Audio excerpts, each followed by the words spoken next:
people need to take better care of their elders, okay? Their family elders. I'm just keeping it real because I'm seeing a lot of black people that don't give a damn about the elders in their family. They're so critical. They're so quick to cancel their elders over any old thing, using their elders up financially but not taking care of them. It's very disrespectful. And I'm just saying it's a black thing. I'm not saying the white people ain't doing it, but from what I see, it's a lot of black folks doing it. Not taking care of their elders, cutting their elders off in their family over any old thing. Literally. I see white people in this neighborhood running to their grandmother's house. The young white kids are running to their grandparents' house over here. I don't see young black kids caring about their 90-year-old grandma. And I'm like, okay, so a 90-year-old is not allowed to be toxic. They're black. Why do old black women are not allowed to have dementia, which can make them come off toxic? Why aren't black women over 60 allowed to have dementia in the black community? I'm telling you, the karma is about to get real bad on the black community. We are going right back to being the ultimate cursed Hebrews. You know how much the Creator hate disrespecting your elders? Do you know how that offends, how offended the Creator is about that? Why so many generations upon generations of blacks are suffering? Like, that is like a family curse that can be passed down all because people did not care about their elders. Why are we so critical of old black people who did not have the benefits and freedom that we have? We expect them not to be toxic. Of course they're going to be toxic. They literally grew up seeing all these wars, Korean War, World War II, like y'all will talk, like Vietnam War. If you had to live through all that, I don't think you would be that sane and that pleasant either. If you had to live through seeing white people who were supporting you get shot and killed like John F. Kennedy was, and Martin Luther King's face blown off in public, and he talking about peace. If you had to see that stuff and live through that stuff, do you think you would be so nice? No. You probably would have zero tolerance for stress. You'd probably be hard. You'd probably be a serious person. You probably have some rage and outrage in your energy. That's to be expected. Our elders have lived through the total disrespect of the black man in the Vietnam War.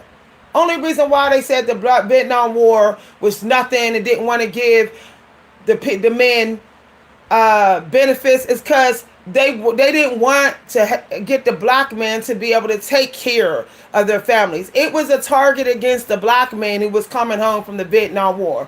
There was a lot of black men who signed up for the Vietnam War. They thought it would actually help their parents out of their situation from the Korean War, but it didn't have that effect. Nobody cared about the black man when he came home from the Vietnam War. Nobody cared. And so they had to see their sons be totally disrespected after being in a war. Do you think they would be nice old people? No, I don't think they would be that nice. If I had memories of my son coming home from Vietnam War, shot up, and can't even afford health care and benefits or nothing, and got to go to the food bank after he put his life on the line for a country that was discriminating against me once upon a time, in slavery or whatever, you think I'd be nice up in this country? You think I would be the nicest old black woman? No, I would not be. We put too much expectations on our elders to be this sweet little picture book, storybook grandma. Yet they don't got the stories of the white women. They don't. Your old grandma don't got the stories of the white grandma. So stop expecting her to be the most pleasant person all the time. She's going to get in funky little moods, and you're going to say, what is this mood? What is it? She's going to project sometime. Who else can she take it out on? Ain't nobody white coming to help her out. You came. So she needs somewhere. She needs someone. She can't go to the gym and beat it out. She too old. Her mind ain't right enough. Their mind ain't right enough. Look, a lot of the older black people, they the most insane ones up in the nursing home. The main ones with the worst dementia. I worked in a nursing home, so I know. They the main ones bent up in the wheelchair. The 90-year-old black women are bent up in the wheelchair, barely can take care of themselves. So you think they're going to be that nice? No, I don't think they're going to be that nice. If you was a 70-year-old black woman walking around like you got needles in your feet, and you see white women walking around like they in their 20s, do you think you would be that nice? No, I don't think you would be that nice. Y'all know I be having some real conversations. My mother wasn't the most pleasant, smiley, nicest woman to be around. But that never stopped me from going over there. Only time that I cut back seeing my mother was when I felt like she wasn't spending enough time with her granddaughter. But I did not know that she had actually cut back seeing some of the young kids, because the bottom line is they wasn't taking care of her. Could you blame her? Could you blame her? She didn't want the younger generation coming to see her because all they was doing was sitting up in her crib, eating her food, leeching off her energy, getting knowledge, help. But they wasn't running her around. They wasn't taking her to appointments like me. I was the only one and one sister that was actually running around and doing errands for my sick mother.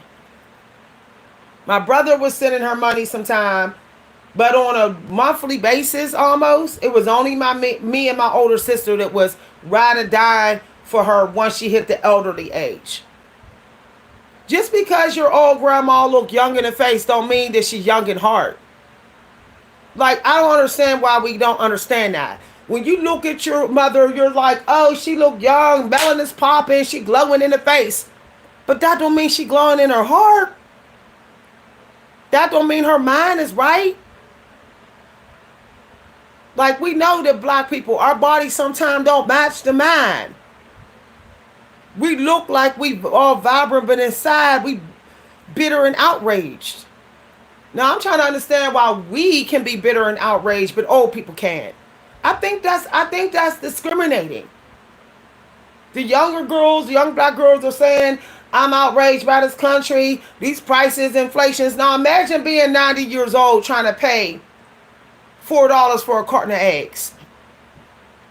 A 90-year-old woman who needs expensive medical benefits, whose husband didn't really leave her no money.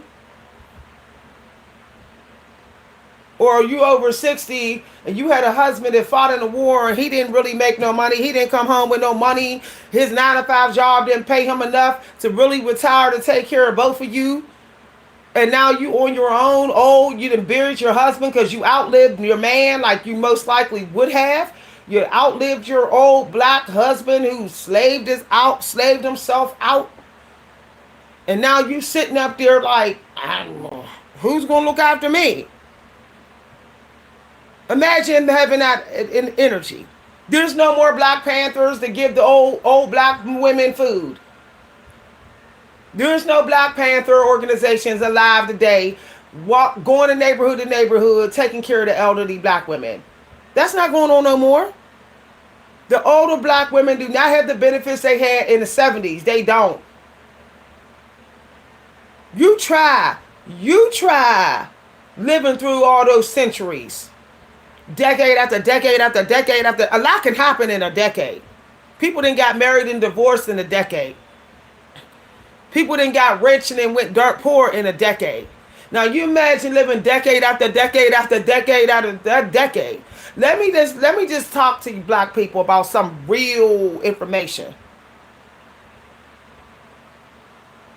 if an old black person lived from decade to decade to decade, then they know what it's like to most likely get paid under wages for decade after decade after decade after decade, or to make minimum wage, which was only increased every 4 to 10 years.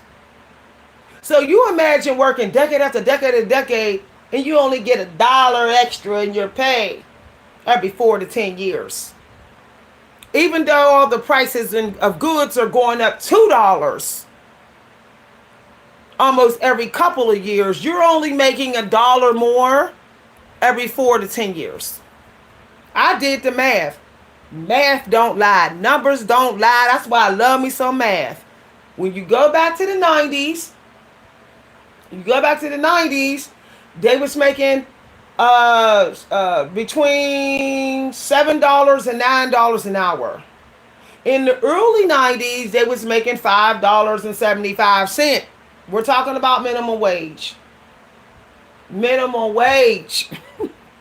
$5.75 in the early 90s. $7.25 in the late 90s. Like 1999 to like 2001. And then it went up to like $9 an hour in 2005. The minimum wage went up to $10 an hour in 2014, and now it's up $5. It's $15 an hour in 2025. Now can you imagine being a black person living through all of that? You're a black woman and you have to keep on putting up with that disrespect while the inflation is going up. You're trying to take care of kids, you're trying to pay off any bills you had to pay because your husband died. Because keep it real, women outlive men. So if a woman outlive a man, I mean, she's left with all the bills that the man didn't pay. So your elderly mom, your elderly grandmother is paying off whatever bills her old beat up husband left her. Plus the retirement money that's not even retirement. All it is, if she go to spend it today, is 1 year worth of pay. That's what it's worth today. 1 year worth of pay. Because it's not in the 80s. That retirement money would be significant if it was in the 80s or the early 90s, but not today.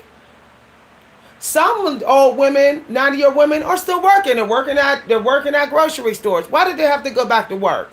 Because their retirement money that was left by their husbands, and it's not enough. It's not enough to pay for their wheelchair, their blood pressure medicine, their surgeries, their physical checkups, their pediatricians for their diabetic feet, whatever. It's not enough for the co-pays or whatever. So why expect your elderly family members to be nice all the time? Show some compassion. You tolerate racism and disrespect out here. Tolerate your cranky, grumpy, moody grandma. Tolerate her. You've been tolerating microaggression from white people. Why can't you tolerate cranky, grumpy grandma? This is the realest talk.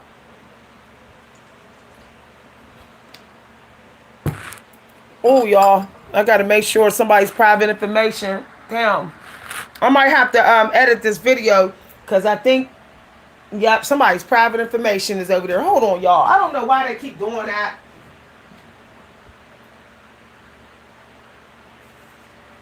I told them that I do live videos, but they keep on putting the private information right there. So I'm going to turn it over so it doesn't show up on the video. But anyway, I have a mother-in-law who's older. She's moody, she's cranky, she's dry, whatever. I don't say I'm not going to speak to her no more. When I see her, I'm not talking to her. I can see you not wanting to talk to younger people who is moody and cranky, but why you have a problem with somebody old? You better never go to the nursing home then. Better never work in a nursing home because everybody in there is moody. I mean, wouldn't you be moody if you had to deal with age discrimination? If you had to deal with people not talking to you all because you old, you're not worth love and attention and affection because you old. People treat you like they're gonna catch a disease if they touch you. Every time there's a smell in the room, it's your fault. I mean, I can imagine what old people feel like, you know what I mean? People not respecting them. Nobody opens the door for old people no more. Nobody carries groceries for them. Of course, they're going to be way better than the old people of the past. It's like, and then people say, well, this system treats me wrong. Well, how are you treating the elderly? Your ancestors don't got your back because you disrespectful to the elderly. You don't care. Like and I'm talking to black folks. Stop complaining about lack of generational wealth when you don't even care about your elders. Make it make sense. How much do you go in? How hard do you go in helping your elders out? When you say, I'm not getting nothing, nobody care about me. How selfless are you with your elders? Even if you're not in the mood for their cranky and moodiness, what's it going to cost you to randomly send them $10 to their Cash App? Even if you don't want to deal with their moodiness, why can't you send them a card with a $20 grocery gift card to their local farmer's market? And not because it's their birthday and the holidays, but because you know that they can't grind and make money like you in this extra trifling economy. So what is the problem? You can still look after your elders without ever talking to them all the time. Black people love to say, I love people from a distance. Okay, then why don't you love your elders from a distance? Why aren't you loving them at all? You say, well, I got friends I love at a distance. I got coworkers I do at a distance. I got a baby daddy I do at a distance. Okay, but then why are you cutting your elderly parents off completely? Why are you waiting a whole year until Christmas to see your grandma? Come on, y'all. Twice a year, only seeing your grandparents when you in trouble, when you got put out your crib, or when you need money, or when you ain't nobody riding and dying for you, or when you need chicken soup or cough syrup, because you know they always elderly people keep soup and cough syrup.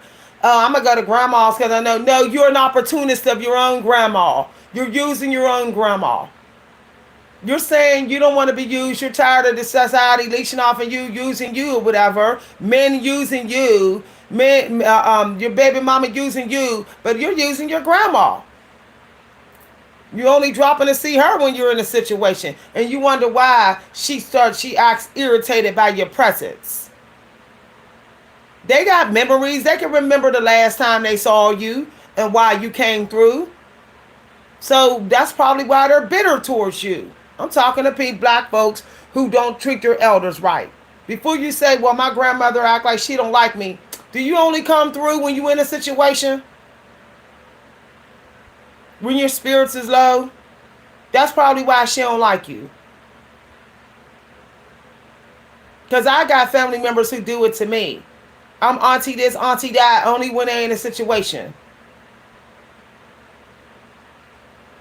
Like for real, I'm godmom, backup mom, only when they're in a situation. Yeah, they don't never care about if I'm in a situation. And I grew bitter and resentful of them, so I can't even talk sweet to them. My tone is automatically ignorant when they're around me. Then now I can't even be around them because I didn't got fed up. Taking advantage, that's elder abuse. If you come around an elderly person in your family only to use them, but you know you don't care from them, care about them. That's elder abuse.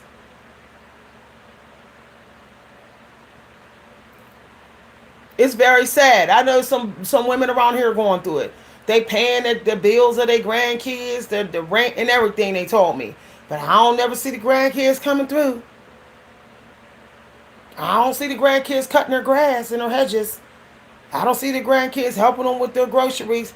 You know why? Cause they got black grandkids that don't care about them, just want to use them because they got money, or they got using up their. It is so disrespectful to use your grandparents for their retirement money. That's another trending thing.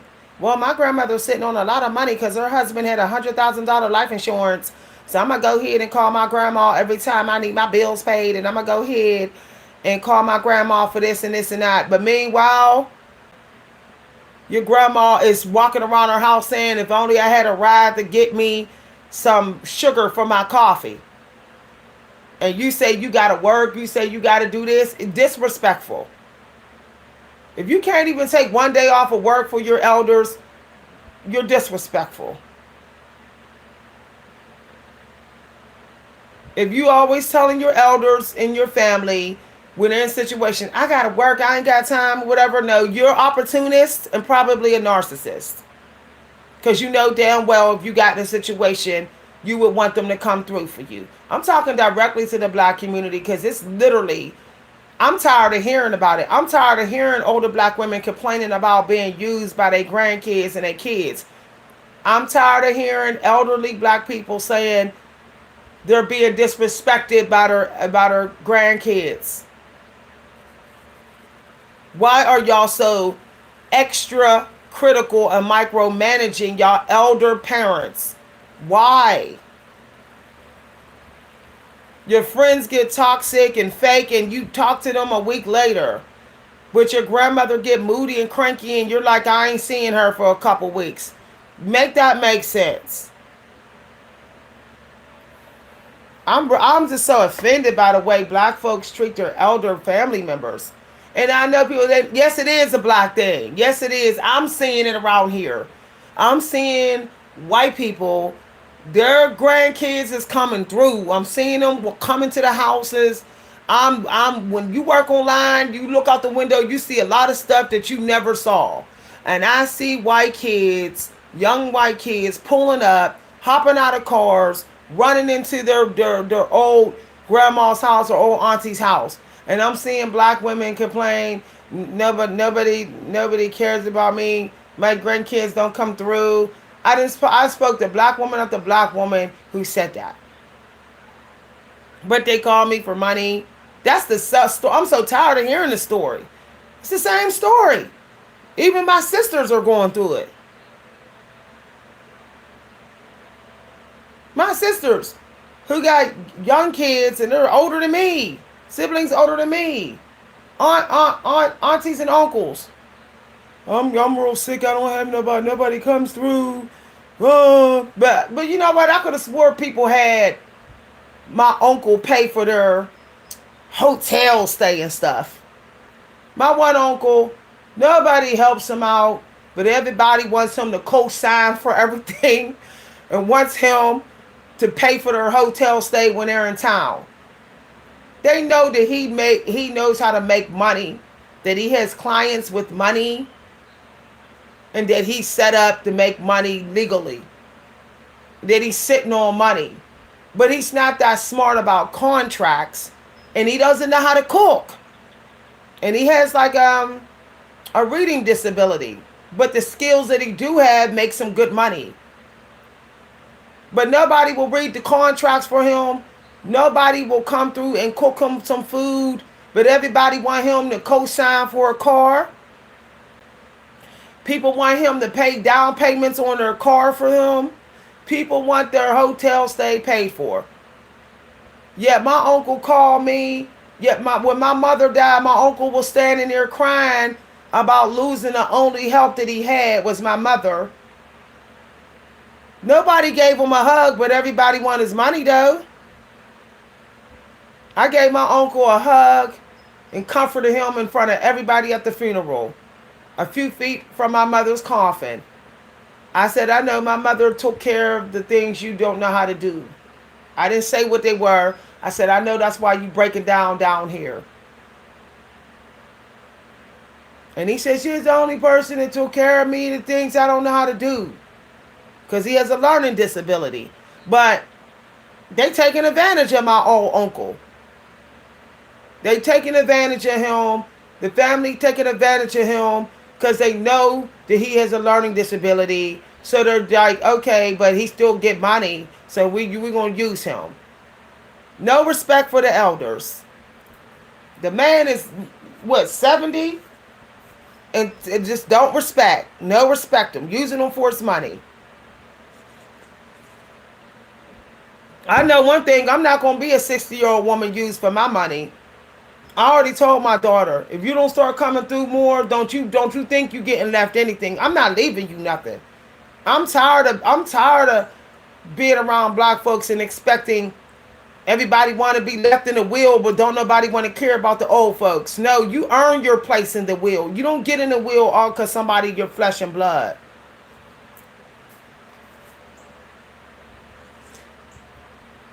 There's some sort of unspoken rule in the black family where I'm your flesh and blood, so I should automatically get in the will. No, that's not the way it works.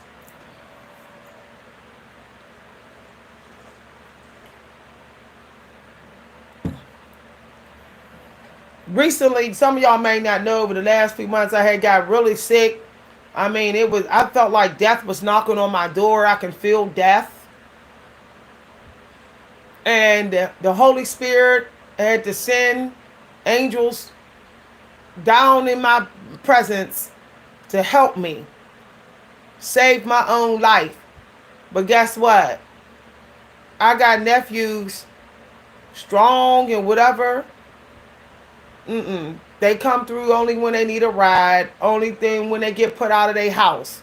Other than that, they don't care about me.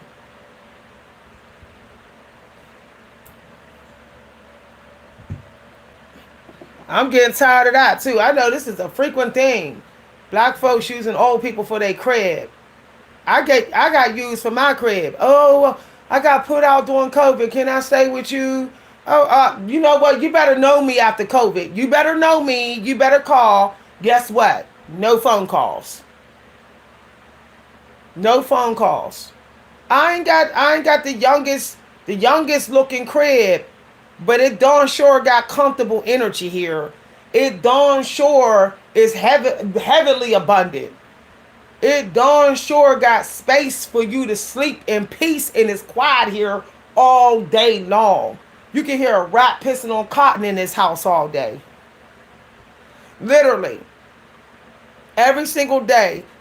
This house, because I don't have nobody coming here. I'm a loner, lonely. I just got one family member that comes here, and they too tired to bring a lot of hell here. They don't really bring hell here because they too tired.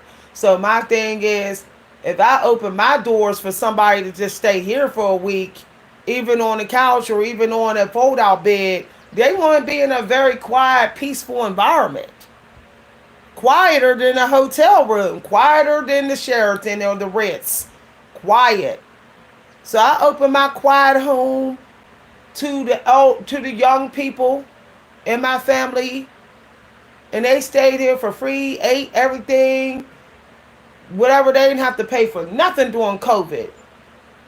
They was well taken care of, and they are nowhere to be seen now. Nowhere to be seen. I'm okay with it, but but guess what? I'm telling y'all, I'm talking to any black people that was in that energy. Go say sorry and make right with your elders. If you was using people during COVID, don't be sitting out here or like, I don't care about them because I'm free now. That's probably why you're not manifesting like you want to manifest. Energy is only borrowed. Someday got to be returned. If you've been using anybody during COVID in your family and you're black, you better go return that energy. Definitely by the end of this year and next year. Because this is the year of destiny. This is the year of destiny. Next year is the year of big money, big manifestations. You know, and you want things to take off for you next year. You want your new YouTube channel to be really profitable by this time next year. Stop disrespecting your elders, because this is the elder year. If we're going to get into the moon or the air, whatever, air energy, that is old energy. That is gray hair. People with gray hair. If you don't got no respect for people with gray hair, don't say nothing. Just mind your business. This is the year of the gray hair. Wisdom. Everybody with gray hair, they got some gray hair, is supposed to get massive downloads this year and supposed to have get brilliant and or genius in something, or rise, or end up being able to see their destiny. So if you got some old lady in your family or old granddaddy in your family that you ain't respect, try to make peace with them by the end of this summer.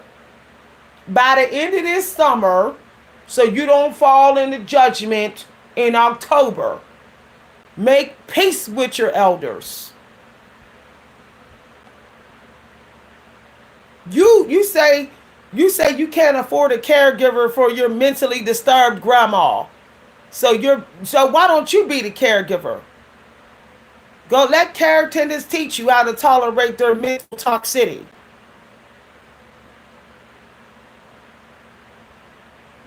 I done been through some real hellified mental toxic situation with my old mom.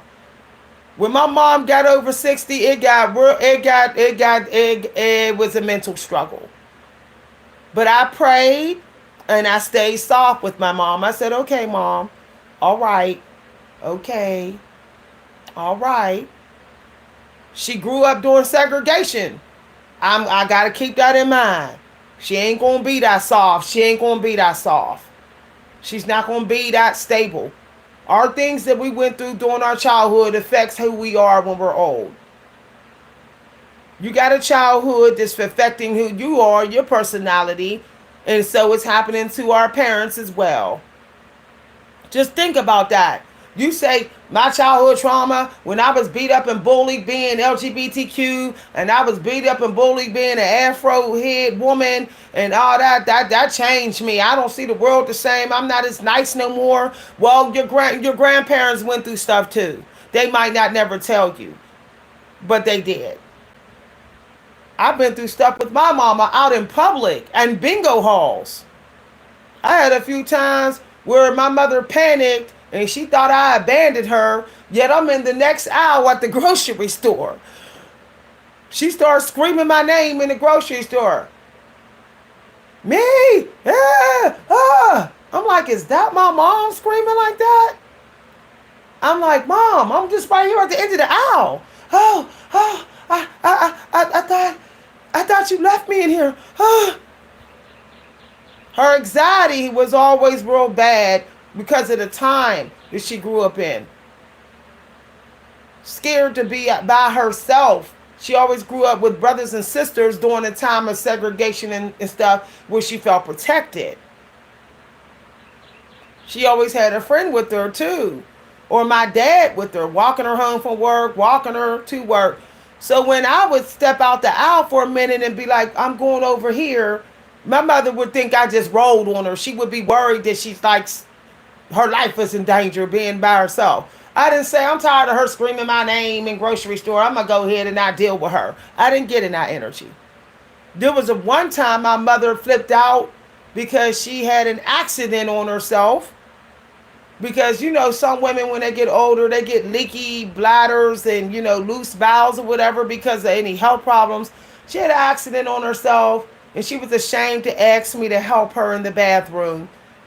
So she panicked and her mental health literally went totally downhill right before my eyes.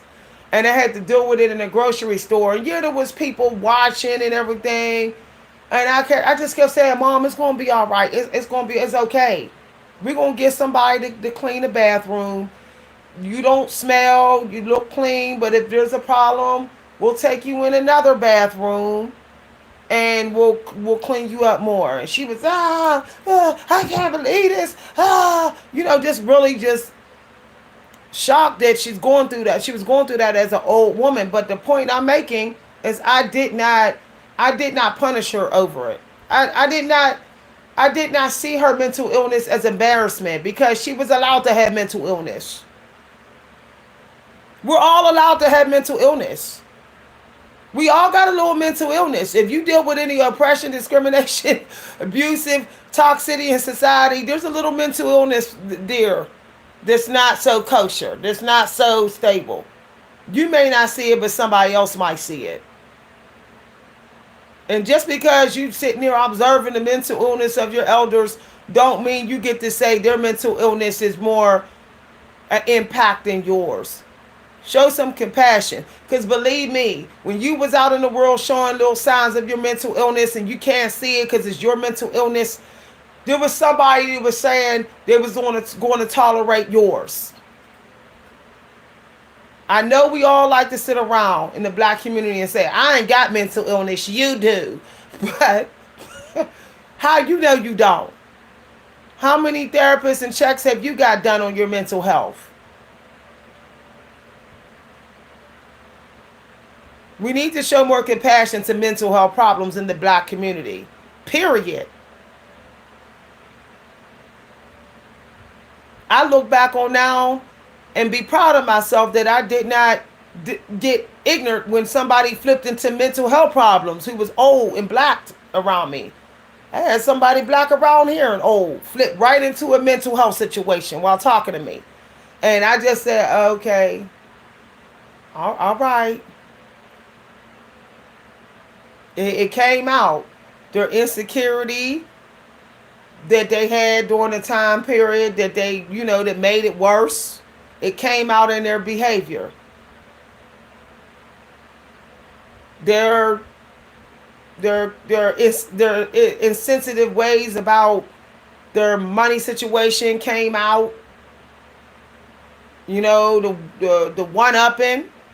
They felt like, let me tell you, a lot of old black people are sensitive about their situations. They sometimes think that you saying they ain't doing good enough. It meant a lot to the older black people to feel like they was keeping up in society. And if they think that you're attacking that, they go right into mental health issues.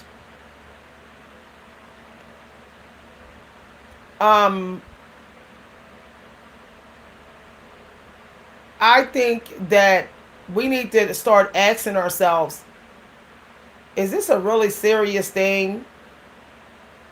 The way my mama acted. I mean, is it really that serious? So she said something about me getting fat. So maybe that's how she expressed worry and fear. Maybe she wasn't as careful with how she said it. But how you know there wasn't love behind what she said? My mother was the type that will tell you in a minute if you were siblings. Are you eating? You're getting too big. Watch your weight. Are you getting in shape? Are you taking? And you might have been saying, oh, this is toxic. Every time she see me, she want to talk about how I'm doing me or whatever and whether I'm falling behind. Maybe it was coming out of love. Look, I'm going to tell y'all something. Some of y'all is never going to see the love behind what you consider crossing your boundaries. You're not going to see it until your elders die. When you're in the middle of the situation, you are so maybe sensitive that you don't see the love behind what they're saying. So when they die though, and you can start doing that reflection on the memories, you'll see it then. Or you'll sense it. I think that our personal struggles is desensitizing us from feeling the true feeling behind what our elders say to us. We are being trained to expect a lot more, to have compassion for our elders when they have mental health situations. I think we're flipping into a time period where black people are being self-absorbed with needing their own compassion. And like it's like, no, until I get mine, my elderly grandma ain't getting hers. That's toxic, y'all. You young woman, you still dating out here, you got a man who's still sexing you up or whatever.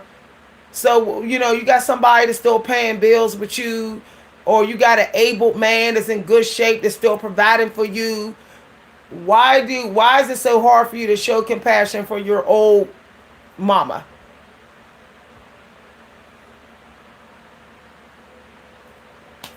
I'm trying to understand why that's so hard. Why do we expect our family members to be sweet to us all the time? To be the nicest of the nicest people all the time? Not every old person is nice all the time. As a matter of fact, I have yet to meet an old person who's over 60 that's nice all the time or sweet all the time.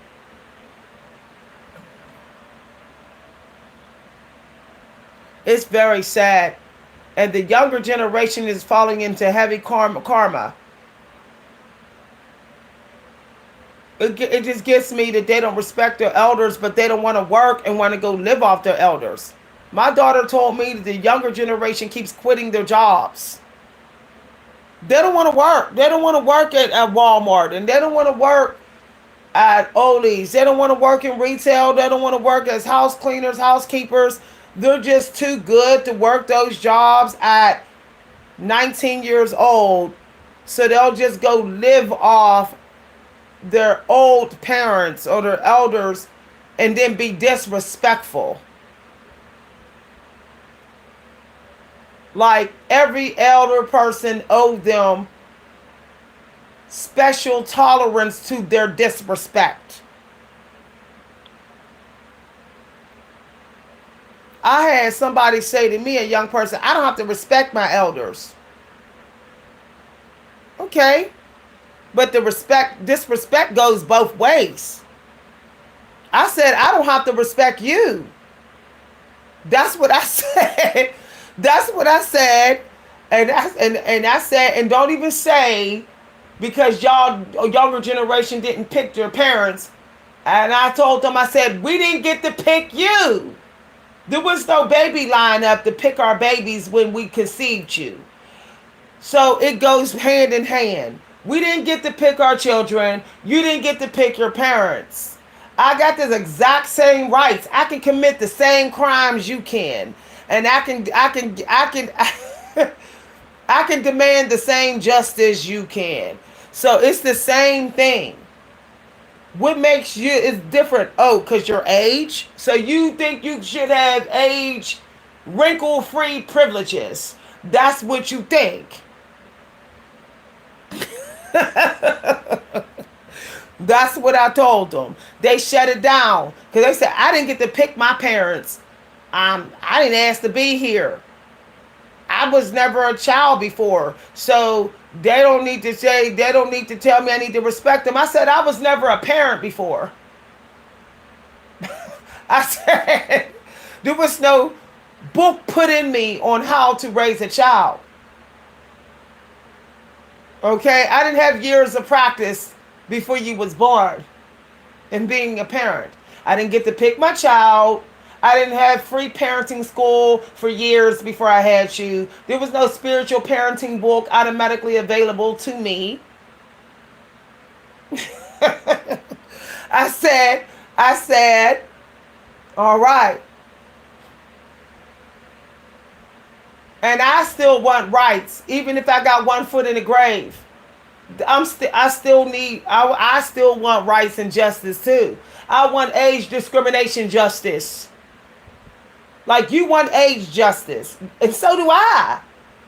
So the point is, don't say you. This is what I told the young person. It was right in my living room. Okay, well, that's not really the living room. That's the man cave now. The new living room is my spiritual space upstairs. But I was in the man cave, and I told him, I said, don't even say you don't got to respect your elders. Because if I disrespect you, you're going to say I need to respect you. So, no. Yeah, I'll acknowledge. You don't have to respect me, but don't you dare complain and say I have to respect you, because I don't. You're not a little kid. Once you get over 18, I don't have to respect you. I'm hearing 21-year-olds saying that old people got to respect them, but they don't have to respect old people. That's narcissistic. If you're 18 and legal, you're old enough to vote, I could disrespect you back. Yo. And that's why there's some young people that have been here, they don't really talk to me. They don't like that I don't cater to their narcissism. Their narcissistic, twisted logic for excusing their disrespect to elders. I don't feed it, I don't cater to it. I had a young person say, when I said, well, we wasn't doing a lot of hookup stuff back in the 90s. And this young girl said, yes, the hell y'all was. I said, no, the hell we wasn't. We were still glamorized getting married. No, the hell we wasn't. We didn't have the internet and dating apps. She didn't want to hear me when I said, I can tell you why we wasn't hoeing like your generation is hoeing. We didn't have access to any old man in the whole world, because we did not have these dating apps. When we met people, it was because we either had to wait till Friday or Saturday to go to a nightclub, and often you was lucky if you got one number at a nightclub. Now you can get 10 men's numbers in 5 minutes on these dating apps. And we were still glamorizing getting married and letting a man take care of us. We were still glamorizing that. A lot of us was being a homemaker. So we wasn't having the amount of reckless amounts of sex as the younger generation. If people are keeping it a secret that they're in that energy, but the dating apps don't lie. The statistics of the rise in STDs don't lie. How fast syphilis and chlamydia is spreading nowadays don't lie. The statistics is telling a different story about the younger generation. Telling a different story. That's why they call it the hookup culture. You get on Instagram, you be a baddie, you show your booty, shake your butt, you get about 15 numbers in your DM, Messenger. You can literally go on 20 dates a month now, like that. If you got some type of beauty to you in some way. So the point is, I'm so tired of younger generation arguing with me, always trying to make it seem like the older generation is more toxic. No. Some of us might be harder and more bitter, where you say you're modern, but I find the younger generation is covert. Some of the younger generation is covert narcissists. Inner private circle, disrespectful, secretive, trying to be secretive about their trashy ways. Because nobody can track it on these apps. They just, I got under a fake account what I'm doing and stuff. All that type of wicked stuff. I'm attacking my relatives under a fake account on Facebook. I'm going online hating on my mama. And every damn video I go to, every video about parents, I'm hating on them in there. And no one knows my name. I'm under a fake account, so I can be trifling as I want to the elders. It's a lot of covert disrespect to the elders on these apps. So many videos I clicked on and I'm seeing people say, I can't stand my mama, my daddy. I'm like, you know what? If you said that in the neighborhood in the 90s, that stuff would get right back to your mama. Somebody would tell your mama and you would be kicked out the family money. I'm currently dealing with a situation right now. My mama real toxic and I'm tired of her disrespect. It's easy to say that online when you under a fake account. Why don't you go in the neighborhood, your mama neighborhood, where you're living at, and say that stuff about her? Low key, I'm finding the younger generation to be low key coward. Why don't you just go? Why don't you tell them to their face, I can't stand you, mama. I'm through. No, you don't want to do that because you don't want to get cut out the wheel. You don't want to get blocked from whatever she got in her house. The younger generation want to sit up with witches and warlocks in these bar houses out here and hate on their parents. Want to go to somebody else's mama and hate on their mama. Sitting around with other people's mama and other people's grandparents and hating on their own parents. I didn't pick this up intuitively around young people, sensing that they in that energy. Young people who have sat around me. See, when you are old soul, you can sense people's little secret wicked ways, especially when the people are young and they don't know how to block you from their energy. A lot of young people don't know how to block old people from picking up their real energy. So when young people sit around us, they think they fooling somebody. They think they fooling us. No, we're not. We're just not saying nothing. We sitting up there saying, watch. Bet you don't get left nothing. You can smile in my face all you want, but I know that you talking about me. You talking about me to your friend's mama up the street. But I'm not gonna say nothing. I'm gonna wait till that day come where you think you're gonna have some rights here and you're not. Some old elderly women, they got the gift of sight. They can see what you're doing. They looking at the young people and seeing with the gift of sight, oracles, that they in trifling energy about them when they're not around them. Old people, when they on their way out, normally within 20 years before they're on their way out, there's parts of their brain that get stronger because certain parts of their brain is not strong anymore. For example, if your eyeballs on the outside and your hearing goes bad, then there's parts of your brain that will get stronger, like intuition and extrasensory of someone's energy. That part gets stronger. Like when a person is blind all the time, their ears will get stronger. But when this is going and this isn't going, then the metaphysical energy gets stronger. So I don't know why young people thinking they can hide their true disrespectful self from people over 40. The older a person get, the more psychically powerful they get. Why do you think a lot of old people sit quiet and silent for ridiculously long periods of time? They sensing all the energy in a room on full volume.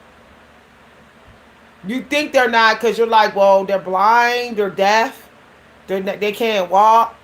But if you knew this power of their frequency being so strong, like very strong antennas, people wouldn't be so quick to try to trick old people. Y'all, I call it what it is. That's why we have a lot of young people leeching off old people on YouTube. Come on, y'all, let's keep it real. Y'all really think half of these 20-year-olds on YouTube is that wise? Really? Y'all really think? There's some of these 20-year-olds is posting these downloads and this wisdom going deep, deep, deep into the Akashic records. No. Your time on earth in this body has to be in alignment with the age of your soul when it was allowed to access deep knowledge. Because if it was the case, if it wasn't the case, then we would have 5-year-olds up on YouTube with the wisdom that we have. Why aren't they up on YouTube with this wisdom? Because how old you are in your body does matter on what your soul can access on the spiritual plane.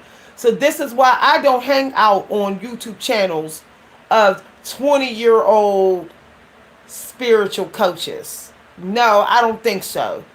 If they're not over 35, I don't go to their channels. And I'm not trying to hate, but I just don't go to them. No. They tapping into energies and frequencies that they are not allowed to tap into. That's not theirs. They're trying to copy the frequencies of old people on YouTube. They're trying to match the frequencies. That's why young people are starting to look old. People are saying, why do the young generation look so old? It's because they shape-shifting into their grandmother's energy. They up on these platforms trying to match the frequency of people over 35, trying to steal the money from old people, trying to steal the abundance of old people. Because they think that we need to just lay down and die. We need to just go ahead and die alone and let them just run around with our frequency and our Akashic records and act like they us. Hi, Hansi. What you screaming about? Look at Hansi. Hansi like, I need to protect my mommy. What's going on, bud? What's going on? You your mommy? You protecting me? Bye-bye. Hi. Hansi, you want to talk to me? Yeah? You want treats, huh? I'll give you something in a minute, okay? It's treat time? Yeah, it's treat time for everybody, bud. Even for the drug addicts, it's treat time. You know, the drug addicts, they like to get their drugs out right now. They say, woo, I'm on break. I'm about to go on break on work. I'm going to go ahead and do my drugs. You know what I do? I do scriptures at this time. This is what I do. Because I refuse to have the low vibrational spirits tell me to go do something bad for my mental health. So I bust out books like this. That's why it sits on the table. This is a whole meal. My mother gave me this book when she was not too much older than me. I think my mother was in her late 50s when she gave me this book as a gift. Okay? She was trying to remind me that she see me as a woman even if society don't. Because even when I was younger, people tried to treat me like I was a male because of my bone structure and because of my body shape. So my mother used to give me gifts that was womanly so that I would not forget the gender of my soul when everybody want to make me think that I'm not by my genetics. Because I was the only one she gave gifts like this to. Yeah. I think she kind of knew where my mind was. I was always an inward child. So I guess she figured this is something that I would appreciate.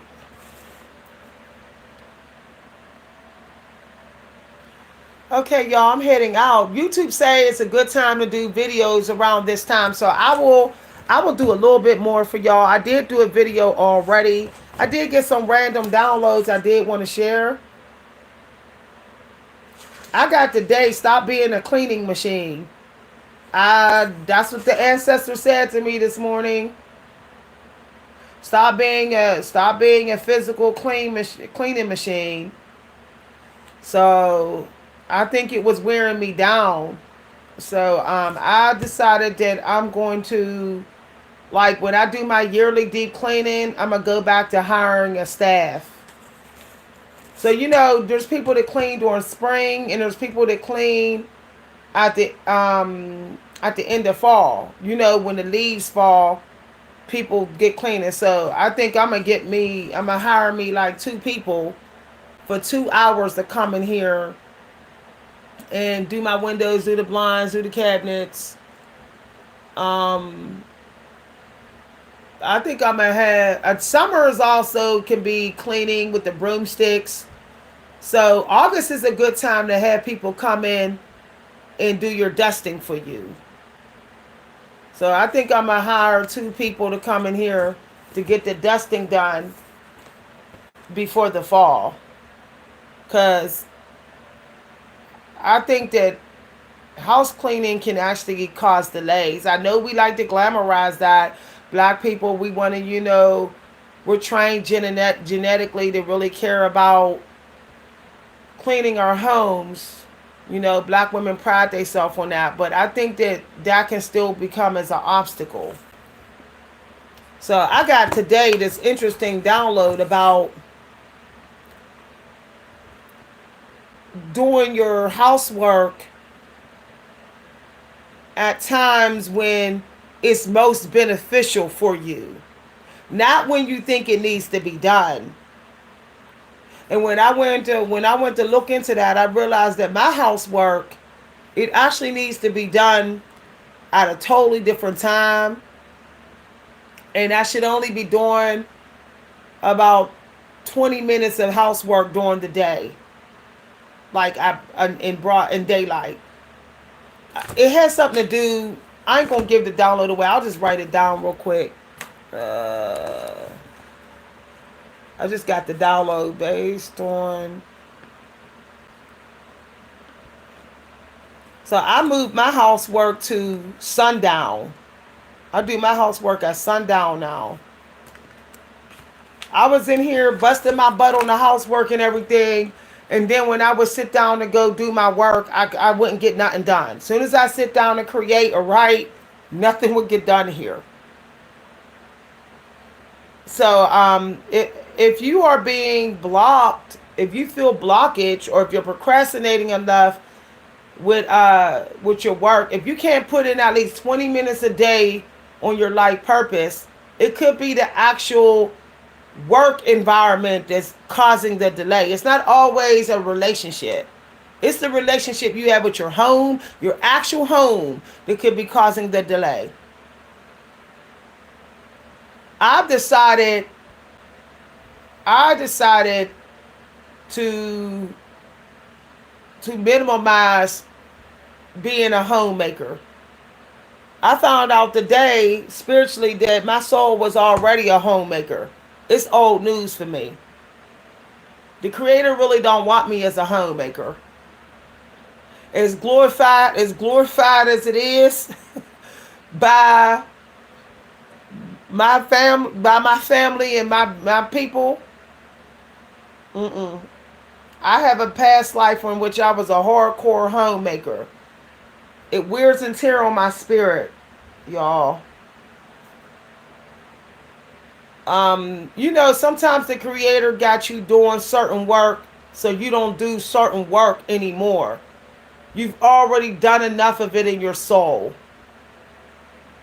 If you hate being a homemaker, if it always stresses you and wear you down, you need to let somebody else take over that and do something else, do some other work. Like, share the housework. Don't apologize. Your soul knows when it's had enough of something. I just realized that today. How much my soul hate slavery housework.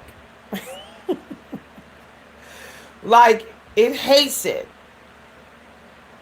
I like cooking.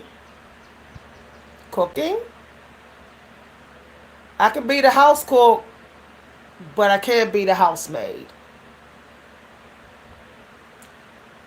I got a past life in which it got wore out, played out, stomped out. My heart chakra memories can remember the whip being cracked on me as a housemaid, and I just don't have that type of mind for it. So I do 20 minutes of daylight housework, 1 hour of housework during sundown. And I now put the daylight hours is for me now. So I kind of blindsided my family the last few days when they came home and they ain't seen no housework done. They saw a couple dishes, but that was it. They got blindsided because I was rewriting the program in my mind to be a sundown house worker. Some of y'all thrive better physically in the evening and nighttime hours. So I prefer to do my physical hardcore work at sundown. I don't like this heat beating on me while I'm doing back-breaking work. It feels like I'm continuing slavery from an old life. I don't like the way it feels, y'all. It feels no different than like I'm working on a farm, a hot farm. When I worked on a farm as a kid, when I was a teenager, and they asked me what I wanted to do, I said, I'll be the feeder and I'll be the cook. I'll whip up the food for the animals, but don't be asking me to carry no hay, and don't be asking me to lift a bunch of boxes and stuff. That stuff better be already on the crates, easy to carry. I said, I don't do back-breaking work. Some of y'all, that'll take years off your life. I started having problems in my body when I was bending and lifting and climbing steps and carrying this and bending over and stuff. It started taking a toll on me. If I can't,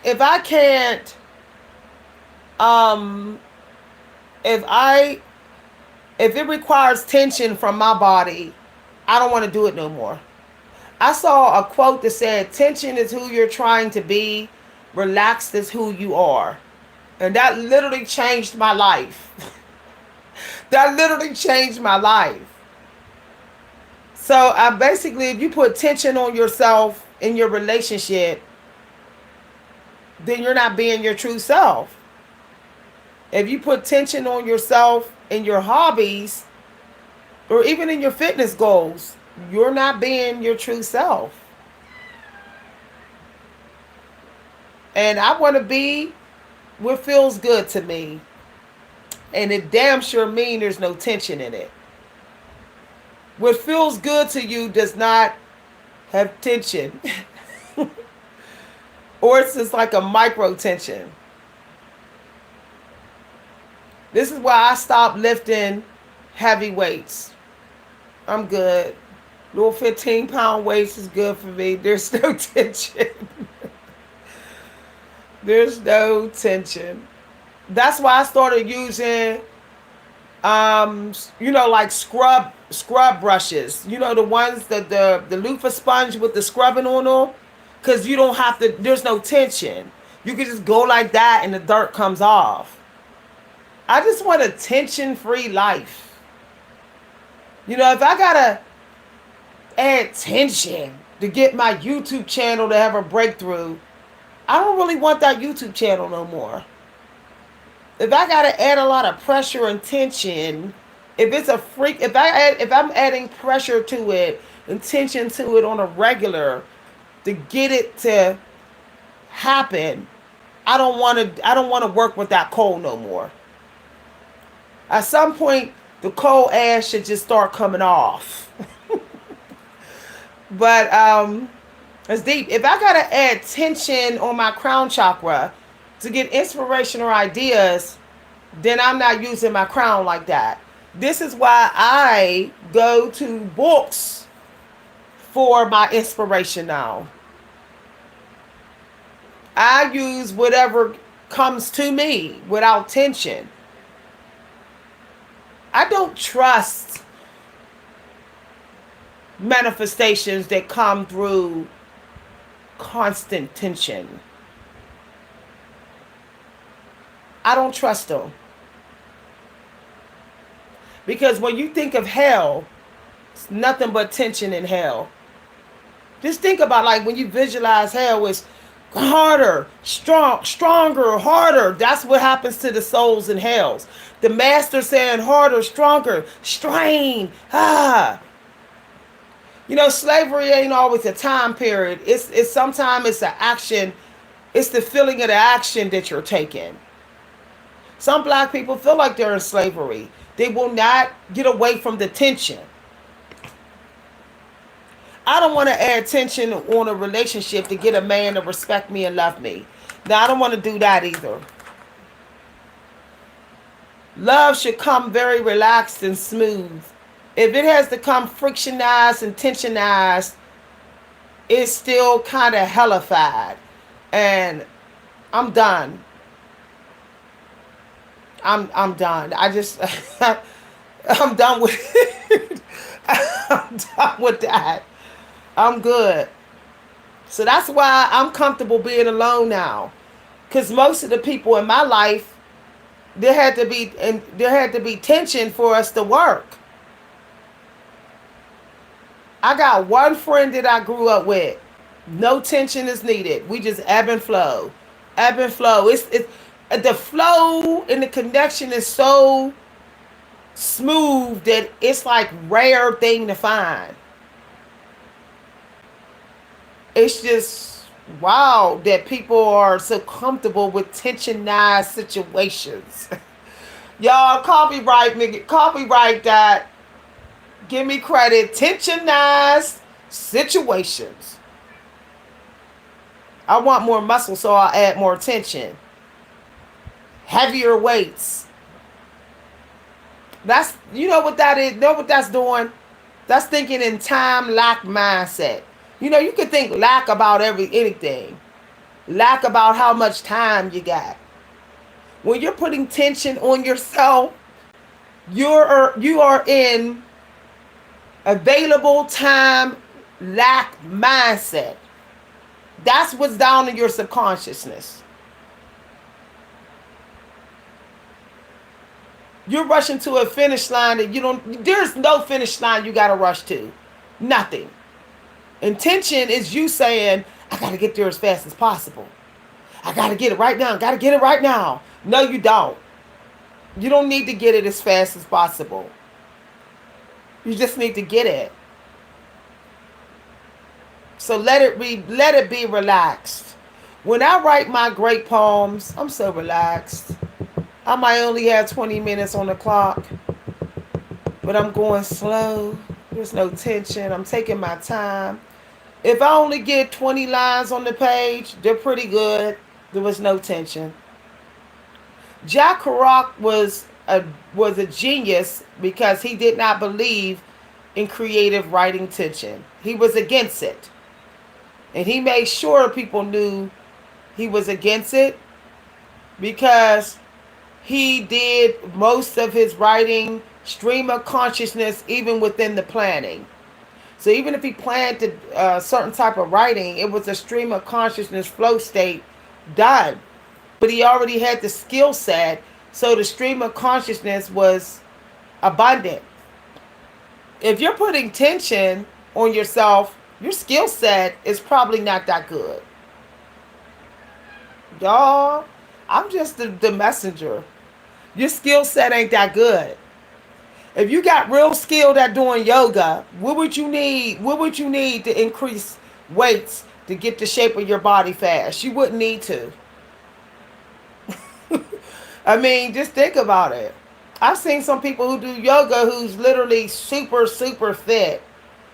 If your skill set was so good at doing HIIT, if you was like HIIT 4 times a day, okay, and you stopped doing HIIT before the tension came and you felt it too much, and you got really good at just doing HIIT, I don't think you would be lifting heavy weights.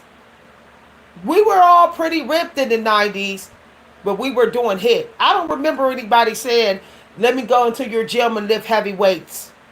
I don't remember that. I don't remember that. The bodybuilders were doing that. because they was chasing gains fast as possible.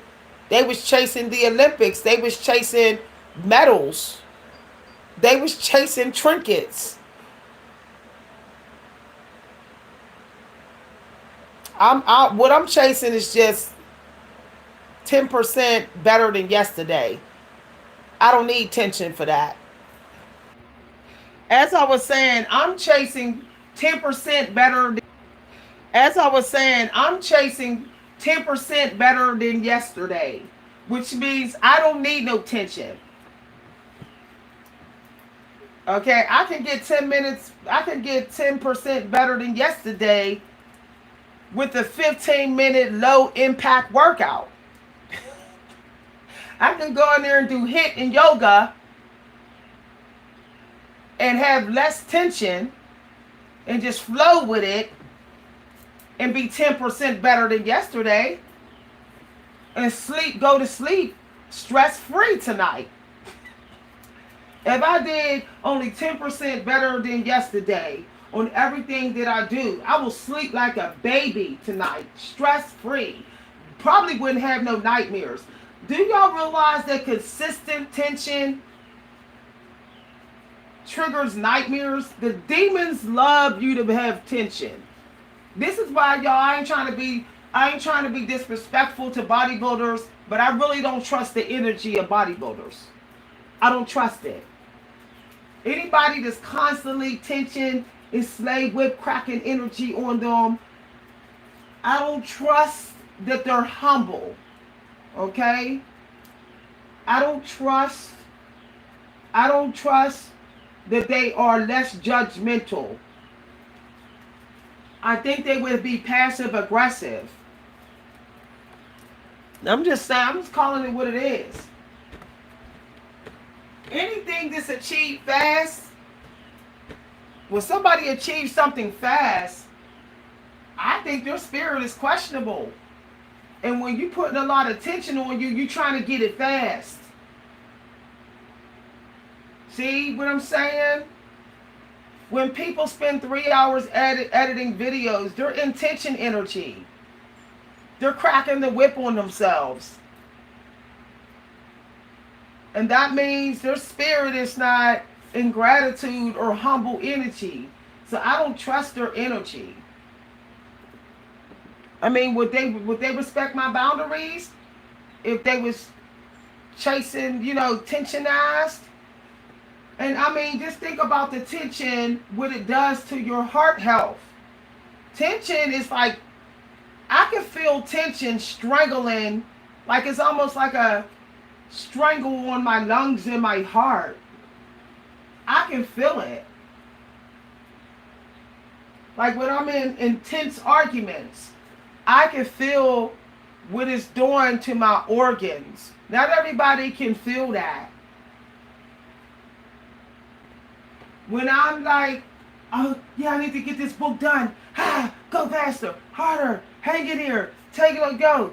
Put your 2 hours in. I can feel that it's taking a toll on my organ health. I start getting these random aches. All of a sudden, my body is aching. A day later, I got this ache, and I can't explain where it came from. It's coming from me having a tensionized day. This obsession with tension to get the diamond fast overnight is causing people to give themselves internal harm. They don't even know they're harming themselves internal. They're just looking at the benefits of that tension. And my health is more important than some damn views. I'm just keeping it real. My health is more important than writing my bestseller in one day. My sleep is more important. My quality of my sleep is more important than being able to get my YouTube to be monetized in 3 months. It's more important than that. I had the sleep of sleeps. I was so aware of my dream pattern. I literally remembered several dreams I had, which is hard to do. Most people only remember one dream. Like or they don't remember their dreams at all now. But lately, I've been remembering multiple dreams, even when the dreams change. I'm aware that they're changing. My consciousness is literally aware of my transformation of my dream state. But that only was able, I was only able to do that when I eliminated the tension this week. When I was in tension energy last week with family members and YouTube and internal tension about how people did me, I could only remember like maybe 1 minute of a dream. And I couldn't even remember when the dream changed. Now I'm remembering the entire dreams from start to finish and how many dreams I had in one night. And then I'm also able to wake up and remember all these dreams and then go right back to sleep and keep on dreaming and know I'm dreaming. That's a wonderful step. That's some serious cleansing and clearing out of my energy. I don't think I think that if you're going to put any tension on yourself, it needs to be what you don't give yourself. I know that's deep, y'all. That one quote changed my life. It's what you don't give yourself. It wouldn't be tension of torture. It would be tension of gratitude. That's a whole different type of tension. It's not hell tension. That is God tension. So it's what you don't give yourself. Don't give yourself more clothes when you don't need it. Don't give yourself more food when you don't need it. Don't give yourself longer hairdos, longer styles hairdos when you don't need it. Don't give yourself more friends when you don't need them. Yeah, it might seem like that's hard attention if you never did it, but it might just be hard because you never did it. Not necessarily tension, and you're just thinking it's tension. You're just thinking that it's cracking a whip on yourself. Yet your body is not responding to it that way. See what I'm saying? Anybody feeling me what I'm saying? So I'm in this energy of what am I not going to give myself? You know, we're in a society now where it's like I'm thinking about what I'm gonna give myself. I want to think about what I'm not going to give myself, because I know that when I think about what I'm going to give myself, it always leads to things that have tension. So I want God to remove anything that gave me tension, which means I have to not focus on that. I have to not focus on it. So I'm focusing on what I'm not going to give myself. Right now, I'm not going to give myself workshops where people are telling me what to do with my writing life. I'm not going to give myself videos that I know just puts tension on me, just tells me to go smarter, harder, faster. I'm not giving myself those videos no more. I'm not giving myself distractions that I can't use for myself. Distractions must still be useful in some way. Time is paid for. All your time is paid for. Do you know there's no free time? That when I realized there's no such thing as free time, it was like a smack in my face. The ultimate epiphany. If you don't believe you pay for time, think about how you feel every time you get done with something. Feeling is literally a favor, a token that you're depositing also on the metaphysical space. So you're still paying for your time. Hi, everybody.